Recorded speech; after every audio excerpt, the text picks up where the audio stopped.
اس programme دیکھنے والے اور سننے والوں کو السلام علیکم۔ سیاسی تجزیے تبصروں کے ساتھ میں ہوں آپ کے خدمت میں حاضر ہوں۔ کئی بات کریں گے آج خاص دو رپورٹس ہیں نیوز کے حوالے سے۔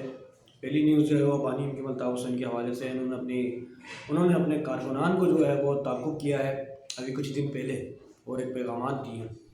اس کے علاوہ بات کریں گے پاکستان تحریک انصاف کے حوالے سے اور پاکستان پیپلز پارٹی کے حوالے سے بات کریں گے۔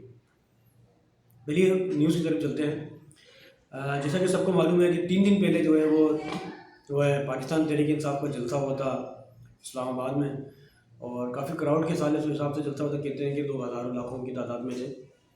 اور اس جلسے میں جو علی امین گنڈا پور نے جو زبان استعمال کی تھی میڈیا کے خلاف اور طنز کیا تھا کافی، جو صافی خاتون ہیں ان کے خلاف، اور مریم نواز کے اوپر جو ہے کافی طنز کیا تھا اور کہا تھا کہ جو ہے ہم لاہور آ رہے ہیں، اگلا جلسہ ہمارا 21 ستمبر کو لاہور میں ہوگا اور ہم بارات کے ساتھ آئیں گے، بینڈ باجے ساتھ لائیں گے، فلانا فلانا فلانا جو بھی ہے۔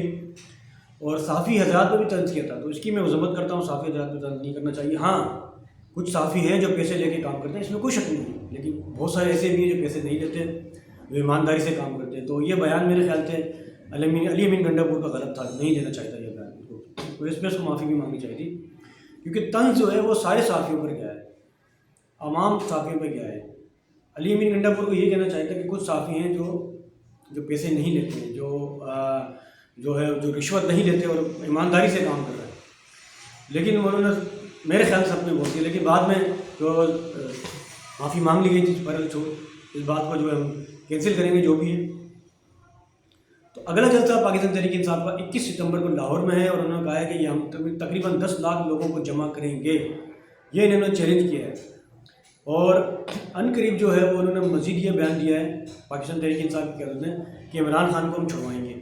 تو دیکھتے ہیں گائز اونٹنی کس کروڑ بیٹھتی ہے۔ اچھا، یہ تو ہو گئی پہلی خبر، اور دوسری خبر کی جانب چلتے ہیں۔ ابھی ایک دن پہلے جو ہے وہ بانی حکیم الطاف حسین نے ایک بیان دیا تھا اپنے کارکنان کو کہ اب آپ لوگوں کے دن بھی آ گئے ہیں، آپ لوگ باہر نکلیں، مظاہرے کریں، اور اب جو ہے وہ پارٹی کے کارکنان ہونے کا ثبوت دیں کہ ہم جو ہے حق پرست لوگ ہیں، حق کا ساتھ دے رہے ہیں، پاکستان کا ساتھ دے رہے ہیں، ریاست کا ساتھ دے رہے ہیں۔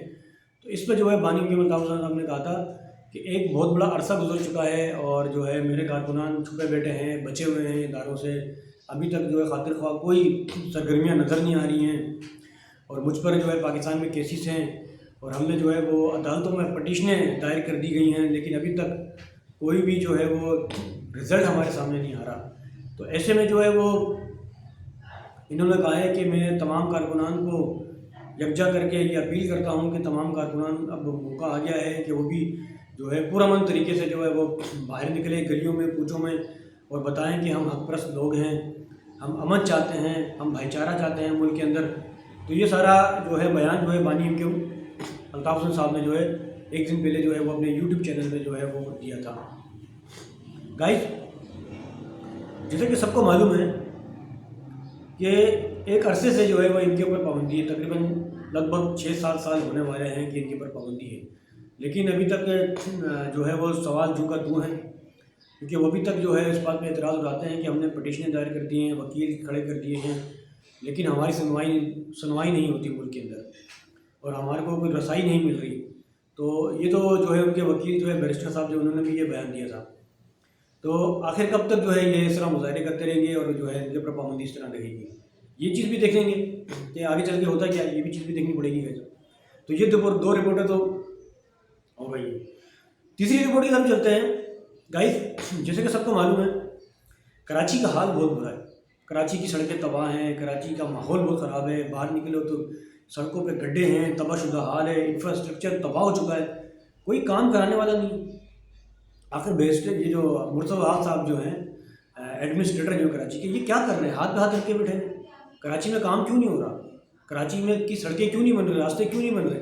صرف بسیں نکالنے سے تو کچھ نہیں ہوگا، electronic bus, electric bus, green line bus, red line bus, people bus, اور یہ جو پنک بس ہے لیڈیز بس میں کوئی نہیں ہوتا، خالی چل رہی ہوتی۔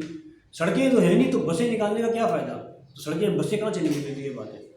تو مرتضی صاحب سے میں موضوعانہ گزارش کروں گا کہ خدا کے لیے کراچی کے سڑکوں پہ دھیان دیں، کراچی کا انفراسٹرکچر دیکھیں کہ تباہ ہو گیا ہے، لوگوں کو بہت تکلیف ہوتی ہے، لوگ صبح صبح کام پہ جاتے ہیں، جاب پہ جاتے ہیں، ان کا کیا بنے گا؟ آخر میٹروپولیٹن سٹی ہے یہ، کراچی پاکستان کا سب سے بڑا ہب ہے، اگر اس کا نظام صحیح نہیں ہوگا تو پورے پاکستان کا کیا نظام صحیح ہوگا؟ تو گائز یہ بات کرنی تھی، بڑی تیسری امپورٹنٹ بڑی نیوز تھی، آپ تک پہنچانی تھی۔ اگر آپ کو میری ویڈیو اچھی لگے لائک کریں تو شیئر کریں، اس کے ساتھ ہی آپ اپنے میزبان عبدالستار کو اجازت دیں۔ اللہ حافظ، پاکستان زندہ باد۔